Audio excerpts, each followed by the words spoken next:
Comenzamos este miércoles la ronda de análisis de la actualidad en las islas con los líderes de los partidos con representación en el Parlamento de Canarias. Cada miércoles nos acompañará hasta la celebración del debate sobre el estado de la nacionalidad canaria. Y hoy está con nosotros Fernando Clavijo, líder de Coalición Canaria, senador por la Comunidad Autónoma. ¿Qué tal? Muy buenas noches. Muy buenas noches. Quizás empezar por lo que acabamos de oír, esas declaraciones por parte del obispo que hoy se han debatido en el Parlamento de Canarias. ¿Qué opina usted de lo que ha dicho Bernardo Álvarez? Lo he dicho públicamente, las declaraciones son absolutamente inaceptables y yo creo que el acuerdo parlamentario es adecuado, ¿no? En vano mi formación política estuvo a favor. ¿Y eso de no invitarle a actos oficiales? Bueno, al final es que son declaraciones de una persona, no de una institución, ¿no? Entonces yo entiendo que porque una persona en un momento determinado tenga unas declaraciones inadecuadas o inaceptables, no implica que la institución tenga que ser castigada. Las personas vamos y venimos, las instituciones permanecen. Vamos a empezar por la agenda que ha tenido hoy, porque Fernando Clavijo anunció que recurrirá el veto de Hacienda a que se amplíe el plazo para que las empresas canarias puedan invertir los fondos de la RIC, la Reserva de Inversión Canaria. Y esto es lo que dijo. La dirección del grupo, lo estábamos hablando arriba, y con la dirección del partido, me han dado las instrucciones de presentar un recurso y un escrito pidiendo el amparo del presidente de la Cámara del Senado, para que esta decisión se retome o se recondicione, de tal forma que pensemos que esto es un error. Pues le preguntamos a Fernando Clavijo, ¿a usted le parece incomprensible? Ha estimado que las empresas canarias pierdan 120 millones de euros. Sí, o sea, la reserva de inversiones, brevemente, porque el tiempo aquí es oro, significa que lo que tienes que pagar de impuestos por los beneficios que has obtenido lo reinviertes en Canarias. No solo lo que tienes que pagar, sino todos los beneficios. Por lo tanto, Hacienda lo que ha dicho es que perjudicaría el presupuesto del Estado en 20 millones de euros. El ciudadano tiene que saber que el presupuesto del Estado son 458.000 millones de euros. Algo ridículo, y por lo tanto 116, 120 millones de euros van a salir de Canarias y no van a ser invertidos aquí para generar empleo. ¿Usted ha recorrido, cree que eso va a tener curso, que puede seguir adelante? Yo espero que sí, porque es que el Gobierno de España ya le ha dicho que sí a Guipúzcoa, se lo ha dicho a Navarra, se lo ha dicho a otros territorios de España. Por lo tanto, no entendemos por qué a unos territorios sí se les permite esa flexibilidad y a otros como Canarias se nos castiga. Le hemos pedido amparo al presidente del Senado y esperemos que el Gobierno de España, que es del mismo color que el Gobierno de Canarias, hablen y se pongan de acuerdo. Otra de las noticias del día, el salario mínimo, es la noticia de la tarde, porque la ministra de Trabajo ha acordado con los sindicatos la subida del salario a los 1.000 euros y ahora va a tener que debatirse en el Congreso, pero no cuenta con el apoyo de la patronal. Más de 150.000 trabajadores se van a beneficiar directamente en Canarias.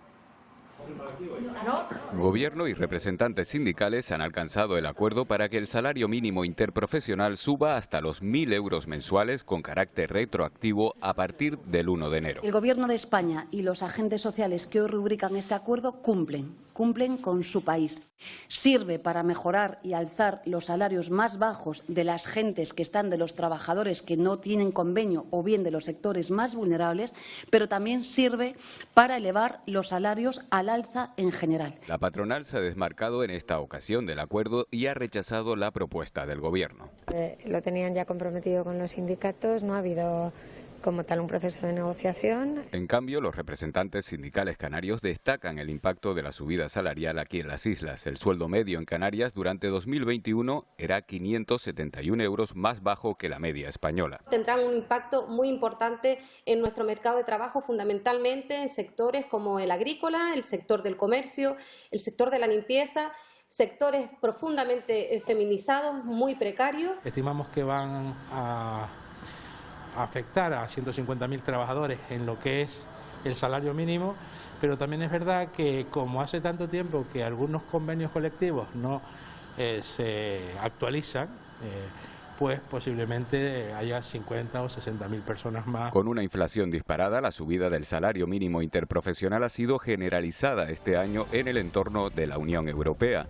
Entre los de mayor población son Países Bajos y Alemania, partidarios de la austeridad económica, los que mejor pagan a sus trabajadores. En Francia, el salario mínimo interprofesional supera los 1.000 euros desde 1999. Subida del salario mínimo interprofesional. Canarias es la segunda comunidad autónoma con los salarios más bajos de todo el país. ¿Está usted de acuerdo con que se suban esos 35 euros al mes? Sí, estamos de acuerdo, lo llevamos a nuestro programa, nos parece una buena noticia. Nos hubiese gustado que el acuerdo hubiese sido más amplio y que también las patronales se hubiesen podido unir a ese acuerdo, pero bueno, en este caso creo que es de justicia. Creo que en el caso de Canarias va a ser pues un impacto muy positivo en la renta disponible de la familia, y esperemos que no se quede ahí, sino que al final sea un paquete de medidas que nos permitan ir poco a poco subiendo ese salario medio en Canarias para acercarnos a la media de España. Pero claro, la patronal por su lado dice que estando en la época en la que estamos, con esas crisis ocasionadas por la pandemia, hacer frente a una subida lo ve complicado, vamos, no está de acuerdo. Bueno, yo creo que ahí tienen que negociar otro tipo de beneficios, ¿no? Quizás a lo mejor pues las cotizaciones a la seguridad social. Nosotros creemos que los impuestos no tienen ahora mismo que subirse, todo lo contrario, necesitamos que haya renta disponible en las familias, y eso digamos que permite redistribuir mejor la riqueza en Canarias, ¿no? Con lo cual no podemos analizar en una medida en concreto cuando tienen que ser muchas las medidas económicas las que se tienen que introducir para que la economía arranque y se genere empleo, ¿no? Porque está claro que cuanto mejor se paguen a los trabajadores, mejor van a estar las familias. Hablando de economía y empleo, la reforma laboral aprobada de una manera muy reñida, muy ajustada en el Congreso de los Diputados, con los votos a favor de coalición canaria. ¿Por qué cree usted que es positiva esta reforma, y en concreto para aquí, para los canarios? Hombre, yo creo que al final toca lo que es la temporalidad, ¿no? Que era algo que llevaba muchos años sin poder tocarse en este país. A nosotros nos parece que fue insuficiente, creíamos que también se tenía que tocar el despido, porque a la hora de indemnizar a los trabajadores se genera un desequilibrio, pero nosotros que votamos en contra de la reforma del Partido Popular en su momento, sin ser la reforma que nos hubiese gustado avanzar, la realidad es que era mejor que lo que teníamos, y nosotros siempre, cuando lo analizamos en los órganos del partido, decidimos apoyarla, y además tuvimos la oportunidad de negociar directamente con la vicepresidenta segunda e introducir unas mejoras para Canarias que contemplaban la circunscripción de la provincia, no de la isla, y el mercado laboral canario es más rígido precisamente por nuestras condiciones geográficas, y bueno, y la verdad es que el compromiso es que quede resuelto vía orden ministerial o instrucción, y estamos contentos. Estamos viendo esa foto de usted saludando a la ministra Yolanda Díaz. No sé si nos puede decir de qué hablaron, así brevemente, o fue simplemente un saludo. Bueno, habíamos hablado días previos, habíamos intercambiado documentos. Nosotros tenemos un departamento, tenemos gente con mucho peso específico en materia laboral en el partido, y con el secretario de Estado y con ella pudimos hablar, y ahí estábamos viendo, y me estaba transmitiendo después de esos documentos, que lo había visto con los servicios jurídicos del Ministerio y que había orden ministerial o instrucción, pero que esa singularidad para Canarias, en el caso del contrato de la obra, de la construcción, iba a poder ser recogida, y bueno, pues nos felicitamos y bien, la verdad es que bien. Bueno, votación reñida y votación que ha tenido sus consecuencias, porque bueno, le ha costado que se proponga la suspensión de militancia temporal durante 2 años y medio a los diputados de UPN que se saltaron la disciplina de voto de su grupo.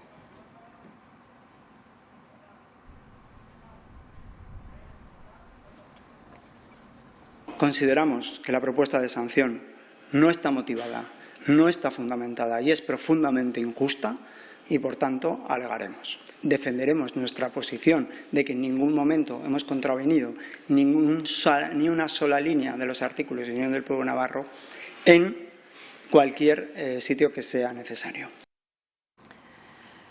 Bueno, pues son las consecuencias de esa votación. Me gustaría preguntarle qué opina de lo que ha decidido el partido, y también recordar que en su momento Ana Oramas pues tampoco cumplió la disciplina de su partido en la investidura de Pedro Sánchez y no se llegó a este extremo. Bueno, yo de UPN poco puedo decir, porque tendrán sus reglamentos, tendrán sus acuerdos y es un proceso interno que tiene vista de acabar en los tribunales, ¿no? Pero en el caso nuestro de Ana Oramas, el partido actuó, se manifestó que no es exactamente lo que se había acordado, se le había dado libertad al secretario general en ese momento para poder fijar el voto, que era José Miguel Barragán. Ella se anticipó al haber fijado ese voto, y eso tuvo su expediente sancionador y se acabó, o sea, sin más. Reforma laboral, reforma fiscal que pone sobre la mesa Unidas Podemos, ¿es inoportuna, como dice el Partido Socialista en este momento? Yo creo que hablar de los temas nunca es inoportuno. Yo creo que si los partidos políticos que forman parte o no del gobierno quieren hablar sobre la reforma fiscal, pues oye, que hablen cuando quieran, ¿no? Ni creo que el PSOE sea quien diga que debe ser oportuno o no. Creo que los partidos tenemos que tener independencia para poder transmitirlo. A mí, más allá de la oportunidad, lo que me preocupa es la voluntad de tratarnos a todos por igual siendo distintos. Y la reforma fiscal para mí es un peligro muy grande para Canarias. Si nosotros perdemos ese diferencial fiscal con la medida de España, estamos abocados a ser una colonia o a ser como otras regiones ultraperiféricas de otros países, en concreto las de ultramar de Francia.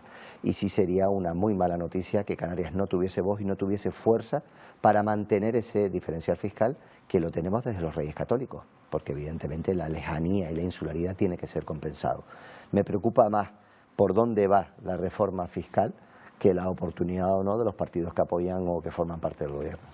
Señor Clavijo, mañana creo que nos quitamos ya la mascarilla en la calle. Vamos a ver si es verdad, mientras podamos tener esa distancia, excepto en eventos multitudinarios también en los patios de colegio. Lo que pasa es que, claro, de las dimensiones de los patios, la cantidad de alumnos puede ser que, ya nos lo están diciendo, muchos colegios no lo puedan cumplir. Incluso puede que baje el nivel de alerta esta semana en las islas. ¿Cree que usted que debemos ya dar ese paso tal y como ve la situación de la pandemia? Nosotros empezamos confiando en las decisiones porque entendíamos que las estaban tomando expertos, ¿no? La realidad es que a 2 años casi después de la pandemia nos hemos dado cuenta de que no las estaban tomando los expertos, sino los políticos. Y eso a nosotros nos ha generado pues bastante incomodidad, ¿no? Sobre todo porque siempre se apeló a comités científicos y claro, o sea, cuando eres político y eres responsable, pues si los científicos lo deciden, ¿no? A día de hoy no he visto ningún informe científico que nos diga o no. Yo sí te puedo decir que en casa, por prudencia, vamos a seguir con la mascarilla el tiempo que sea necesario hasta que bajen los contagios, ¿no? Pero sí, desde luego, creo que en muchas ocasiones le hemos vencido al virus, ahora mascarilla sí, ahora mascarilla no, genera tanto enfado y sobre todo inseguridad en la ciudadanía que creo que estas cosas se deberían hacer con un poquito más de transparencia. Si de verdad hay un estudio científico y algún comité que lo haya avalado, oye, pues fantástico que se haga público, pero ahora, porque de un día para otro, recordemos que antes estábamos hablando de 50 contagios cada 100.000 habitantes, estamos, afortunadamente, y se ha bajado en 200 y pico, ¿no? Y en aquel momento estábamos con 50 y llevábamos mascarilla y ahora con 200 y pico sin mascarilla. Yo personalmente, que no soy médico ni soy profesional, soy economista, me genera tanta incertidumbre por qué sí o por qué no, que ahí prefiero pecar de prudente. Hay 2 problemas que siempre hemos tenido en Canarias, me refiero cuando usted fue presidente del gobierno también, parece que los arrastramos, es el colapso en las urgencias, lo estamos viendo en las imágenes del Hospital Insular de Gran Canaria, pero lo podemos ver en otros centros hospitalarios, y también el problema de la inmigración, la gran cantidad de gente que arriesga su vida en busca de un futuro mejor, que llega aquí a Canarias y nos vemos saturados y que no hay ese reparto. Son 2 problemas que vemos que siguen. ¿Cómo lo ve usted ahora desde la oposición? A ver, el problema de las urgencias es evidente que cuando tienes picos puntuales, como puede ser la campaña de la gripe, que a nosotros nos pasaba, venía la gripe y tenías un pico puntual y se te colapsaba. Yo creo que este problema, en este caso, que se está dando, no es un pico puntual, llevamos 2 años de pandemia, ¿no? Creo que se tenía que haber planificado, al igual que la presión en la atención primaria. En la atención primaria está siendo sometida a muchísima presión, y entonces no vale que sea 2 años después, ¿no? 2 años después tenías que haber tomado medidas, por lo menos, para no someter a tanta presión, porque el personal sanitario viene agotado. Piensa que han sido 6 olas, ¿no? Y vacaciones que se suspenden, que no se suspenden, servicio, empatar un servicio con otro. Ellos también están sometidos a las mismas bajas y al mismo contagio, con lo cual es mucha la presión a la que hemos metido al sistema, y también tengo que decir que la profesionalidad y el sistema público canario ha resistido magníficamente. Pero es como un problema que siempre, años tras años, lo oímos, no solo en pandemia, sino anterior también. A lo mejor desde la oposición lo puede ver y decir, oye, pues esto lo podía haber hecho mejor, o esto debería ser de esta otra forma. No sé si tiene otras perspectivas. Vamos a ver, lo que es imposible, y eso por mucho que lo planifiques, es tener un sistema dotado para pico. El ejemplo a lo mejor no es el afortunado, pero es, por ejemplo, dice, tú no puedes dotar las infraestructuras de la carretera de una isla para que a las 8 menos cuarto que va todo el mundo, porque no podrías, tienes que intentar de alguna manera habilitar espacios cuando el pico se te prolonga, y es donde yo ahí digo, este pico y esta tensión se ha prolongado demasiado tiempo, se tenía a lo mejor que haber articulado medidas, pero no puedes planificarlo para una tensión digamos, tan puntual. ¿Y el tema de la inmigración? En el tema de la inmigración sí te tengo que decir que nosotros lo vivimos en el 2006 y ahí sí se actuó con lealtad por parte del Gobierno de España, María Teresa Fernández de la Vega, en aquel momento vicepresidenta, Adán Martín, Ricardo Melchor en el Cabildo, en concreto de la isla de Gran Canaria, y estaba Ana Bramas de alcaldesa de La Laguna, a mí me pilló de concejal allí. Por lo tanto, creo que ahí sí se articuló con lealtad, sí hubo apoyo del Estado y sí se actuó en el origen y se pudo solucionar. ¿Qué es lo que ha ocurrido en esta circunstancia? que no ha habido lealtad por parte del Gobierno de España, que en este caso, y a mí me produce vergüenza ajena ver al PSOE y a Podemos discutir con sus compañeros de partido que gobiernan en Madrid y como de repente si de ayer para hoy y ya la presión de los menores inmigrantes no acompañados surgió de un día para otro. Yo quiero recordar que en las Navidades del 2018 yo intenté entrevistarme cuando vino Pedro Sánchez a Lanzarote porque ya teníamos menores no acompañados en el albergue de la Santa y no tuvo tiempo para recibirme en aquella visita que hizo Lanzarote de vacaciones. Y es un problema que se viene arrastrando. El problema es que ahora mismo lo que está ocurriendo con los menores y con los inmigrantes y con las muertes está ocurriendo porque el Gobierno de España, el Partido Socialista y Podemos quiere que ocurra. Porque hay instrumentos y medios para evitar que eso ocurra como se puso en el 2006, gobernando el Partido Socialista. Y lo triste es que la política migratoria del Gobierno de España es dejar a Canarias a su libre albedrío y desde luego no actuar. No se ha desplegado ni siquiera el Frontex, que el Frontex detecta las pateras y evita que sigan viniendo con cadáveres de niños y niñas. A mí esto me parece muy fuerte y me parece del colmo del cinismo que el Gobierno de Canarias, del Partido Socialista Podemos y Nueva Canarias, que apoya al Gobierno de España, que es el responsable de lo que está ocurriendo, ahora empiecen a rasgarse las vestiduras y a decir que no pueden más. No nos podemos olvidar en esta entrevista de la isla de La Palma. La semana pasada, el viernes pasado, usted estuvo allí, lo vimos. No sé qué impresión se llevó ahí, la gente que se le acercó, viendo lo que está ocurriendo, cómo está haciendo esta reconstrucción. La reconstrucción no está haciendo, o sea, la gente está pasándolo fatal. Sí, eso es lo que le han dicho. Eso es lo que nos han transmitido de manera directa, pero los afectados, los agricultores, los ganaderos, los vecinos, los que han perdido la vivienda, los empresarios, los pequeños y medianos empresarios de la peluquería, la cafetería y el bar, ¿no? Ahora mismo hay la sensación de que ya se fueron los focos, ya el volcán terminó y ya empiezan a irse los recursos del Estado, sin ir más lejos las barcazas que trasladan a los agricultores, ¿no?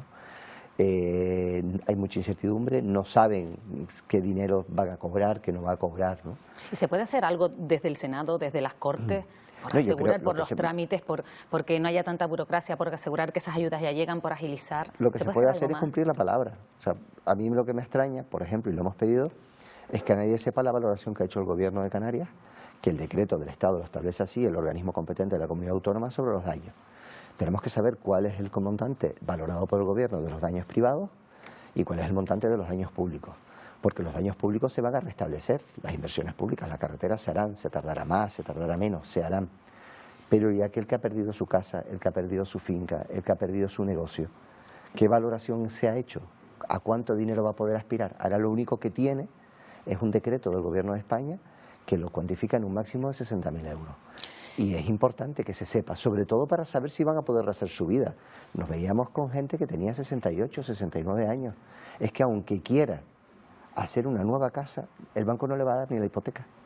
Esa es la situación de la casuística en la que nos encontramos. Y ahí tenemos que estar, insisto, sí. No puede quedar en ya vine, ya me hice la foto y hice la rueda de prensa y ahora ya, hombre, esto lleva su tiempo, ya veremos. Por lo menos tiene que saber el vecino a cuánto me va a dar la administración, que nosotros hemos mantenido que a La Palma y al vecino se le tiene que dar lo que el volcán le quitó, ni más, pero tampoco menos.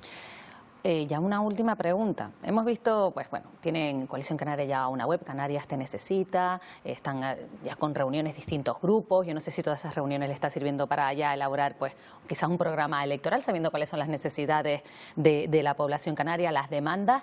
Bueno, de cara a unas próximas elecciones, ¿usted se ve de nuevo presidente del Gobierno de Canarias? De momento me veo reseteando, ¿no? El Canarias Te Necesita es un reseteo. Creo que la COVID ha marcado un antes y un después. El quedarnos con nuestra principal industria, el turismo, a cero, nos ha hecho repensar muchas cosas, ¿no? Y no podemos repetir lo mismo. No creo que Canarias pueda permitirse el decir, bueno, esto fue un bache, un KitKat y ahora ya vuelvo a seguir haciendo lo mismo, ¿no? Necesitamos resetearnos. Y el Canarias Te Necesita va de eso, ¿no? Va de hacer un diagnóstico y va de acercarnos, sin cámaras, sin fotos, de acercarnos a los distintos sectores, colectivos, anotar, aprender. ¿Y usted está anotando quizás porque le puede servir para ser el próximo presidente de Canarias, aspirar a hacerlo? Bueno, y ahí tendrá que decidirlo el partido y en última instancia obviamente los ciudadanos cuando voten, ¿no? Pero sí aspiro y creo que es positivo que Coalición Canaria vuelva a gobernar Canarias. Y quizás nuevos fichajes en el partido, por ejemplo, directamente Vidina Espino, que es diputada de Ciudadanos, que ahora está en el grupo mixto, quizás la ve dentro de Coalición Canaria. todo el que quiera construir por Canarias, todo el que quiera defender a Canarias por encima de siglas, por encima de intereses particulares, en Canarias es bien recibido, siempre en Coalición Canaria es bien recibido. Luego nosotros tenemos las puertas abiertas para todo aquel que quiera, por encima de todo, luchar por Canarias. Pues si la señora Videno Espino, que no lo sé, le apetece, le aseguro que nosotros no le ponemos veto a nadie que quiera trabajar por Canarias. Fernando Clavijo, líder de Coalición Canaria, como siempre es un placer que nos atienda aquí en Televisión Canaria. Gracias. Muchísimas gracias a ustedes, un placer.